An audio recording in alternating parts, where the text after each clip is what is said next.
Breaking news చూస్తున్నారు. ఉమ్మడి వరంగల్ కాంగ్రెస్ లో అంతర్యుద్ధం ముదురుతోందా అంటే అవుననే మాట వినిపిస్తోంది. అక్కడ వరంగల్లో కొండా మురళికి వ్యతిరేక వర్గం భేటీ అయ్యింది. ప్రస్తుతం సంచలనంగా మారింది. ఎమ్మెల్యే నాయని రాజేందర్ రెడ్డి క్యాంప్ ఆఫీసులో సమావేశం జరుగుతోంది. క్రమశిక్షణ కమిటీకి కొండా మురళి సమర్పించారు లేఖ. ఆ లేఖపై ఇప్పుడు చర్చ జరుగుతోంది. కొండా మురళిపై మాజీ మంత్రి బస్వరాజు సారయ్య ఫైర్ అవుతున్నారు. కొండా మురళి తప్పుడు సమాచారం ఇస్తున్నారంటున్నారు సారయ్య. సొంత మండలంలోని జెడ్పీటీసీగా మురళి ఓడిపోయారంటూ చెప్పుకొచ్చారు ఆయన. వరంగల్ జిల్లాలో అన్ని పార్టీలు మారిన వ్యక్తి మురళి అంటూ ధ్వజమెత్తారు సారయ్య. కేసీఆర్ మురళికి టికెట్ ఎందుకు ఇవ్వలేదు అంటూ ప్రశ్నిస్తున్నారు. మురళి క్యారెక్టర్ ఏంటో అందరికీ తెలుసన్నారు సారయ్య. భేటీలో పాల్గొన్నారు నాయని రాజేందర్, గండ్ర సత్యనారాయణ, నాగరాజు, రేవూరి ప్రకాష్ రెడ్డి, డీసీసీ ప్రెసిడెంట్ ఎర్రబెల్లి స్వర్ణ. ఆ విజువల్స్ మీరు చూస్తున్నారు. వీళ్ళందరూ భేటీ కావడం ప్రస్తుతం అక్కడ రాజకీయంగా సంచలనంగా మారింది. వరంగల్ కాంగ్రెస్ లో అంతర్యుద్ధం మొదలైందా? ప్రస్తుతం ఏం జరిగే అవకాశం కనిపిస్తోంది? కొండా మురళికి వ్యతిరేకంగా వీళ్ళందరూ ఒక నిర్ణయం తీసుకునే అవకాశం కనిపిస్తోందా?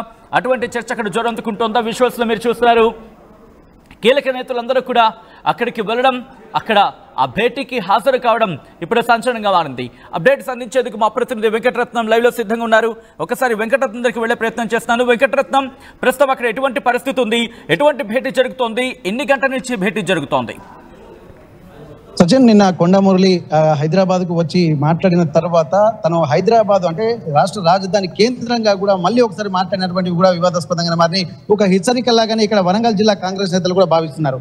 అయితే ఇక్కడికి ఇప్పుడు కొండా మురళి ఇంత మాట్లాడుతున్నప్పుడు ఆయన అంత సీనియం లేదన్నటువంటి విషయాలు ఇక్కడ వీళ్ళు చెప్తున్నారు. కనీసం సొంత మండల కేంద్రంలో కూడా ఒక జడ్పీటీసీగా ఓడిపోయినటువంటి కొండా మురళి మాకేం చెప్తాడని చెప్పి అంటున్నారు. ఇప్పటి వరకు మొత్తం ఉమ్మడి వరంగల్ జిల్లాకు సంబంధించి ఇక్కడ మహబూబాబాద్ జిల్లాతో పాటు తను అన్ని రకాల క్రియాశీల నేను 30 ఏళ్ల నుంచి రాజకీయంగా ఉంటూ పార్టీని కాపాడుకుంటూ వచ్చానని చెప్తున్నటువంటి కొండా మురళి తన దగ్గర అసలు ఏమీ లేదు. ఇప్పటి వరకు అధిష్టానానికి ఇచ్చినటువంటి నివేదిక కూడా చాలా తప్పుల తడకగా చెప్పుకుంటున్నారు. సొంత డబ్బానే కొట్టుకుంటున్నాడు తప్ప అసలు పసలేని నాయకుడు ఎవరైనా ఉంటారని కొండా మురళి అని చెప్పి అంటున్నారు. ఇక్కడ ఉన్నటువంటి వాళ్ళు ఇప్పుడు కేఆర్ నాగరాజును కూడా ఉదరిస్తున్నారు. అతను ఒక ఎస్పీ స్థాయిలో పనిచేసినటువంటి వ్యక్తి ఉన్నారు. ఒక్కొక్కరికి ఒక్కొక్క ప్రొఫైల్ ఉంది. ఇక్కడ కాంగ్రెస్ పార్టీ అంటేనే కులాలకు అతీతంగా ఉండేటువంటి ఒక సెక్యులర్ పార్టీగా అభివర్ణిస్తున్నటువంటి నేపథ్యంలో ఒక కుల చిచ్చు పెట్టేటువంటి ప్రయత్నాలు కొండా మురళి చేస్తున్నాడు. ప్రతి దగ్గర కూడా అనేక ఇబ్బందులు కూడా ఉన్నటువంటి స్థానిక ఎమ్మెల్యే చేసేటువంటి ప్రయత్నం చేస్తున్నాడు. ఇప్పటి వరకు తను కూడా మారని పార్టీ లేదు అన్నటువంటి విషయాలు కూడా చెప్తున్నారు. మరోవైపు కొండా మురళి చేస్తున్నటువంటి వ్యాఖ్యలను కూడా తీవ్రంగా ఖండిస్తున్న నేపథ్యంలో ఇక్కడ ఉమ్మడి వరంగల్ జిల్లాలో ఉన్నటువంటి ప్రస్తుతానికైతే ఇక్కడ భూపాలపల్లి ఎమ్మెల్యే గండ్ర సత్యనారాయణ, అలాగే Parakala MLA Revuri Prakash Reddy, Vardhannapet MLA KR Nagaraju, station Ghanpur MLA ఇక్కడ కడియం శ్రీహరి, ఇక్కడ స్థానికంగా ఉన్నటువంటి వరంగల్ అర్బన్ సంబంధించి వరంగల్ పశ్చిమ ఎమ్మెల్యే నాయని రాజేందర్తో పాటు ఇక్కడ డీసీసీ అధ్యక్షురాలు వరంగల్ ఎర్రబెల్లి స్వర్ణ కూడా భేటీ అయ్యారు. ఇక్కడ బస్వరాజ్ సారయ్య మాజీ ఎమ్మెల్సీ మాజీ మంత్రి ప్రస్తుత ఎమ్మెల్సీ మాజీ మంత్రి బస్వరాజ్ సారయ్య కూడా ఇక్కడ భేటీ అయ్యారు. ప్రస్తుతానికి బస్వరాజ్ సారయ్య కీలక వ్యాఖ్యలు కూడా చేశారు. ఇక్కడ ఈ కొండా మురళి ఇక్కడ పార్టీకి నష్టం చేకూర్చే విధంగా ఉంటుంది. ఇప్పటి వరకు ఒక మంచి వేలో వెళ్ళిపోతున్నటువంటి కాంగ్రెస్ పార్టీకి చిచ్చు పెట్టేటువంటి ప్రయత్నం చేస్తున్నారు. ఉన్నటువంటి వాళ్ళు వర్గ విభేదాలు సృష్టించేటువంటి ప్రయత్నం చేస్తున్నారు అన్నటువంటి విషయాలు కూడా చెప్తున్నారు. ఇప్పటి వరకు అధిష్టానానికి ఇచ్చినటువంటి మొత్తం నివేదిక కూడా తన గొప్పదనాన్ని చెప్పుకుంటుంది తప్ప కాంగ్రెస్ పార్టీలో ఎవరు పని చేయలేదా అన్నటువంటి ఒక ప్రశ్నలు తలెత్తే విధంగానే ఉన్నాయి తప్ప ఎట్టి పరిస్థితుల్లో కొండా మురళి చేస్తున్నటువంటి విషయాల వల్ల అనేక మంది డిస్టర్బ్ అయ్యేటువంటి అవకాశం ఉంటుంది. ఇదే విషయాన్ని తాము అధిష్టానం దృష్టికి తీసుకెళ్లాము. ఈ వచ్చే నెల 4వ తారీఖు దీనిపై క్రమశిక్షణ సంఘం నిర్ణయం ప్రకటిస్తుందని కూడా ఈ వేదికగా చెప్పారు. అంటే 4వ తారీఖు వరకు ఏం నిర్ణయం వెలువడుతుంది అన్నటువంటి కోణంలో కూడా మేము కూడా సంయమనం పాటిస్తున్నామని చెప్పి అన్నారు. మరి ఈ సమావేశాలు ఎందుకు మాట్లాడుతున్నారని చెప్పి మీడియా విధుల్లో అందరం ప్రశ్నించిన తర్వాత ఇక్కడ మేము మాట్లాడుతున్నది ఏంటంటే వచ్చే నెల 4వ తారీఖు ఇక్కడ మల్లికార్జున ఖర్గే కేంద్ర నాయకులు కాబట్టి అంటే డీసీసీ నాయకులు అంటే సెంట్రల్ కాంగ్రెస్ పార్టీ నాయకులు కాబట్టి వాళ్ళు వస్తున్నారు కాబట్టి ఇది ఒక సమన్వయ సమావేశం లెక్కనే మేము ఏర్పాటు చేస్తున్నాం తప్ప ఇది రాజకీయాలకు కాదు. క్రమశిక్షణ చర్యలను మేము పాటిస్తూనే అధిష్టానానికి ఇచ్చినటువంటి విషయంపై గౌరవం ఉంచుతూనే మేము వచ్చి రాబోయే ఎన్నికల గురించి మాట్లాడుకుంటున్నాము. అలాగే మల్లికార్జున ఖర్గే గారు వస్తున్నటువంటి సందర్భంగా ఎట్లాంటి కార్యకలాపాలకు శ్రీకారం చుట్టాలి, ఎట్లాంటి కార్యక్రమాలు ఏర్పాటు చేయాలనే దానిపై చర్చించుకుంటున్నాం అన్నటువంటి విషయాన్ని కూడా చెప్పారు. ఇక్కడ 4వ తారీఖు వస్తున్నటువంటి నేపథ్యంలో ఇక్కడ అన్ని రకాలుగా కాంగ్రెస్ పార్టీ బలోపేతం కోసం మేము సిస్టమేటిక్ గానే ఉంటున్నాం. కానీ కొండా మురళి మాత్రమే ఇక్కడ క్రమశిక్షణను ఉల్లంఘిస్తున్నాడు. రాష్ట్ర రాజధానికి వచ్చి అక్కడ కూడా మళ్ళీ క్రమశిక్షణను ఉల్లంఘించేటువంటి ఆ పరిస్థితి ఇక్కడ తన మాటల్లో కనిపిస్తుంది. దీనివల్ల కాంగ్రెస్ వర్గాల్లో మళ్ళీ కలకల మొదలయ్యేటువంటి అవకాశం ఉంటుందని చెప్పి అంటున్నారు. ఇక్కడ సమావేశమైంది ఒక కొండమురళి విషయం అనేది అందులో ఒక భాగమే తప్ప ఇక్కడ కొండమురళి గురించి మాత్రమే ఇక్కడ మేము వచ్చి సమావేశాలు పెట్టలేదని చెప్పి ఇక్కడ ఉన్నటువంటి ప్రస్తుత ఎమ్మెల్సీ బసవరాజు సారయ్య చెప్తున్నారు. ప్రస్తుతానికైతే ఇంకా మీటింగ్ కొనసాగుతుంది. 2 గంటల పాటు కూడా ఈ మీటింగ్ కొనసాగుతున్నటువంటి నేపథ్యంలో లంచ్ బ్రేక్ వరకు ఇప్పుడు వాళ్ళు ఒకసారి కిందికి వచ్చారు. మళ్ళీ భేటీలో కూర్చోవడానికి మళ్ళీ పైకి వెళ్ళినటువంటి బయటకు వచ్చిన తర్వాత మీడియాతో మాట్లాడే ప్రయత్నం జరుగుతుందా, లేకపోతే భేటీ అయిన తర్వాత అందరూ కలిసి ఇన్ఫాక్ట్ ప్రెస్ మీట్ పెట్టే అవకాశం ఉందా? అయితే మొదటగా ఇక్కడ వీళ్ళందరూ కలిసిన తర్వాత ఇక్కడ ఎమ్మెల్యేలు దాదాపు ఉమ్మడి వరంగల్ జిల్లాలో నుండి 4 ఎమ్మెల్యేలు వీళ్ళందరూ కలిసిన తర్వాత కొద్దిసేపు మాట్లాడుకున్న తర్వాత మీడియా అప్పటి నుండి వెయిట్ చేస్తుంది. కాబట్టి ఇక్కడ ప్రస్తుత ఎమ్మెల్సీ బసవరాజు సారయ్య తోటి అలాగే డిసిసి అధ్యక్షురాలు ఎర్రబెల్లి స్వర్ణ అలాగే వర్ధనపేట ఎమ్మెల్యే కేఆర్ నాగరాజు వీళ్ళు కిందికి వచ్చారు. కిందికి వచ్చి మీడియాతో కొద్దిసేపు ముచ్చటించారు. ఇది కేవలం కొండా మురళికి సంబంధించినటువంటి అంశాలనే ఇప్పటి వరకు మాట్లాడినట్టుగా తెలుస్తోంది. వాటన్నిటి దృష్టిలో పెట్టుకుని ఇప్పటి వరకు వీళ్ళు తీసుకుంటున్నారు. కొండా మురళి అధిష్టానానికి చెప్పినటువంటి విషయాలు ఏమున్నాయి, ఆ తర్వాత ఉన్నటువంటి పరిణామాలు ఏందన్నటువంటి కోణంలో వీళ్ళు చర్చించుకున్నారు. అదే విషయాన్ని కూడా మీడియాకు చెప్పారు. అయితే ఇప్పటి వరకు కూడా కొండా మురళి ప్రస్థానం ఏమాత్రం అసలు బాగలేదు అనుకో ఆ సొంత ప్రాంతాల్లోనే జెడ్పీటీసీగా ఓడిపోయినటువంటి నేపథ్యం అనేది. కాబట్టి ఇంత పెద్ద కాంగ్రెస్ పార్టీని నేను నడిపిస్తున్నానని చెప్పడంలో ఆంతర్యము ఆ ఉద్దేశము సరిగా లేదు. కాబట్టి అధిష్టానమే వీటన్నింటినీ దృష్టిలో పెట్టుకుంటుంది అన్నటువంటి కోణంలో కూడా చెప్తున్నారు. ఇంకా మరొకటి చాలా కీలక వ్యాఖ్యలు చేశారు. ఏంటంటే ఇక్కడ బీజేపీ మొన్న ఎంపీ ఎన్నికల్లో చూసినట్టయితే మొత్తం అన్ని నియోజకవర్గాల్లో కాంగ్రెస్ పార్టీకి లీడ్ వస్తే మాత్రం ఇక్కడ కొండా సురేఖ తను ప్రాతినిధ్యం వహిస్తున్నటువంటి వరంగల్ ఈస్ట్ నియోజకవర్గంలో మాత్రం ఇక్కడ బీజేపీకి మెజార్టీ వచ్చింది. ఇక్కడ కాంగ్రెస్ పార్టీ 2వ స్థానానికి కాదు 3వ స్థానానికి పడిపోయింది. అంటే నువ్వు ఏం ప్రాతినిధ్యం వహిస్తున్నావు, నీకున్నటువంటి బలం ఏందనేది ఈ ఒక్క ఉదాహరణ చాలన్నటువంటి వ్యాఖ్యలు కూడా ఇక్కడ చాలా క్రియాశీలకంగా మారినటువంటి పరిస్థితి. దీన్ని బట్టే చూడవచ్చు కొండా సురేఖ కొండా మురళి బలాబలాలు ఎంత ఉన్నాయో సొంత పార్టీకి సంబంధించినటువంటి అంతా వాళ్ళు చెప్పుకుంటున్నారు. అంటే ఇక్కడ మేమే గొప్ప అని చెప్పుకుంటున్నారు తప్ప అంత గొప్పదనం ఏం లేదని చెప్పి అంటున్నారు. తాజాగా జరిగినటువంటి ఎంపీ ఎన్నికల్లో వరంగల్ ఈస్ట్ నియోజకవర్గానికి వచ్చినటువంటి ఆ ఓట్ల పర్సంటేజే ఇక్కడ తెలుస్తుందని చెప్పి అంటున్నారు. అంటే బీఆర్ఎస్ పార్టీకి కంటే తక్కువ ఓట్లు వచ్చినాయన్నటువంటి విషయాన్ని కూడా గుర్తుంచుకోవాలన్నటువంటి సూచనలు మాత్రం ఇక్కడ చాలా గమనార్హంగా ఉన్నాయి. సచిన్ రైట్, ఇప్పుడు నెక్స్ట్ ఏం చేయబోతున్నారు అంటే ఒకవేళ పార్టీకి ఒక రిక్వెస్టేషన్ ఇవ్వబోతున్నారా, ఒక రిక్వెస్ట్ లెటర్ ఇవ్వబోతున్నారా, లేదు ఒకవేళ పార్టీ కనుక తమ మాటను పట్టించుకోకపోతే రాజీనామా దిశగా వెళ్లే అవకాశం, లేకపోతే అటువంటి అంశానికి సంబంధించి ఏమైనా చర్చ జరుగుతుందా, భవిష్యత్ ప్రణాళిక ఏంటి ఆ నాయకులకు సంబంధించి?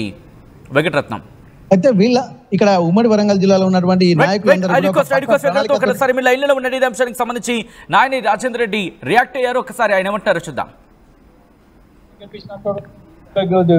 ఇక్కడ భూపాలి గెలిపిస్తా నేను గెలిపిస్తా అంటాడు. తోనకలు అమ్మ ఇంత మన దేశానికి పెద్ద నాయకులు నువ్వు పార్టీ పెట్టిన ఆయన నీ దమ్ము ధైర్యం తెలుస్తుంది. ఎంపీ ఎలక్షన్ లో స్వయంగా మంత్రి ఉంటాను, నీకు వచ్చిన 9,000 7,000 మైనస్ ఎంత అయింది? ఇంకా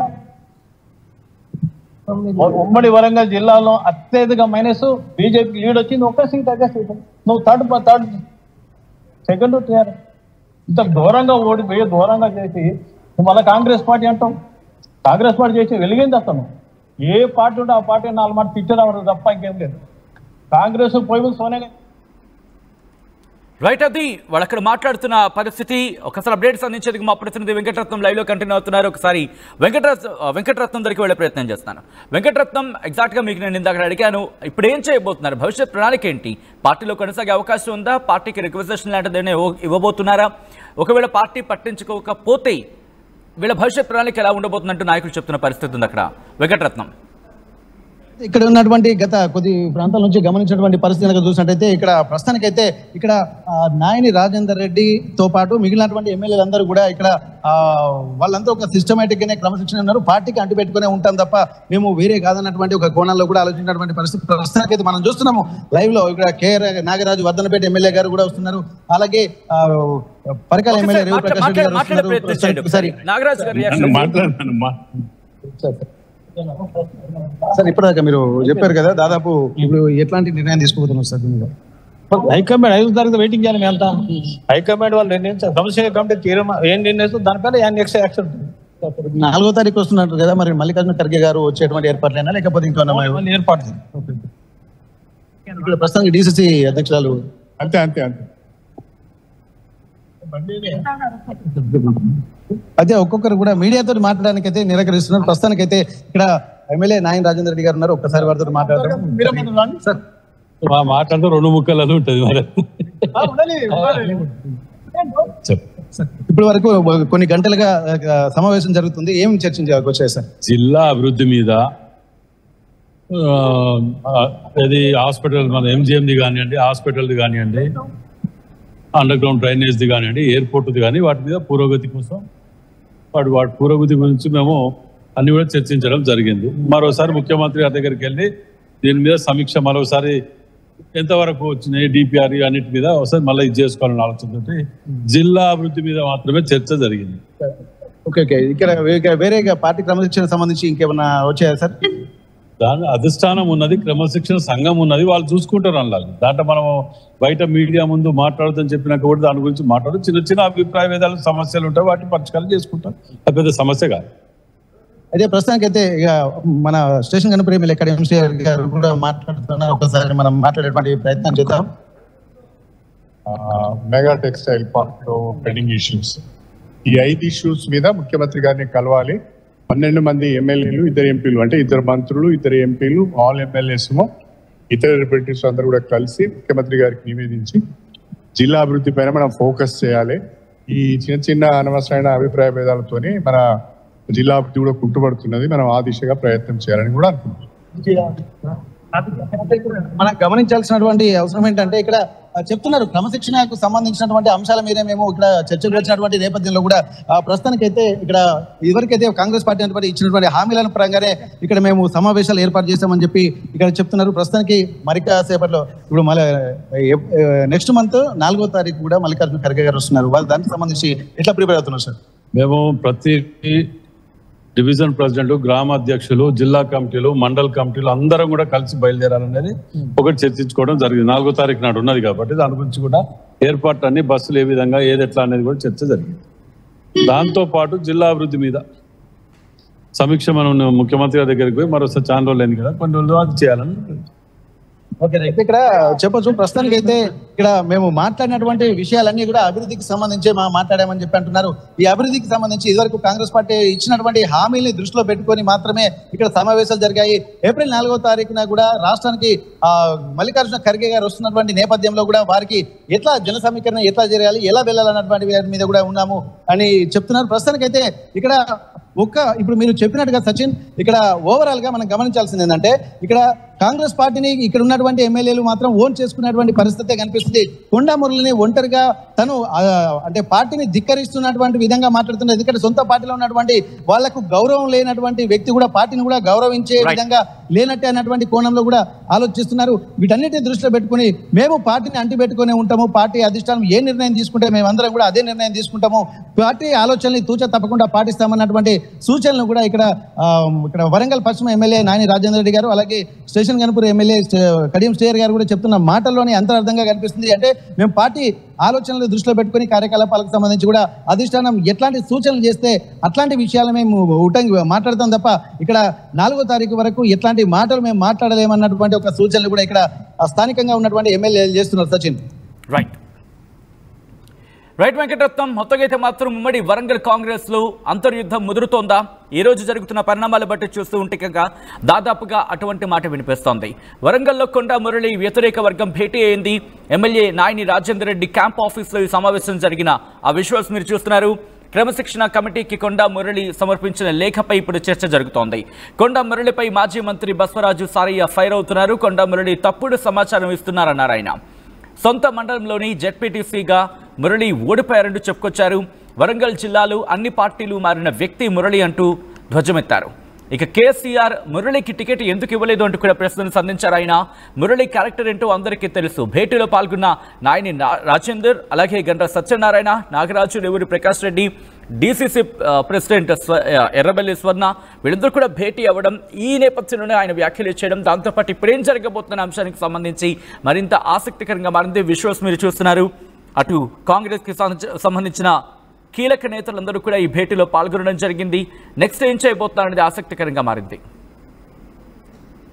తెలుగులో న్యూస్ కి ఫాస్టెస్ట్ యాప్ ఇప్పుడు టోటలీ న్యూ అవతార్లో జస్ట్ 5 seconds లో కంప్లీట్ న్యూస్, సోషల్ మీడియాలో ట్రెండ్స్ కి one stop solution, live TV app, voice search option తో ఇప్పుడే డౌన్లోడ్ చేయండి లేదా అప్డేట్ అయిపోండి. యాప్ లింక్ డిస్క్రిప్షన్ లో ఉంది.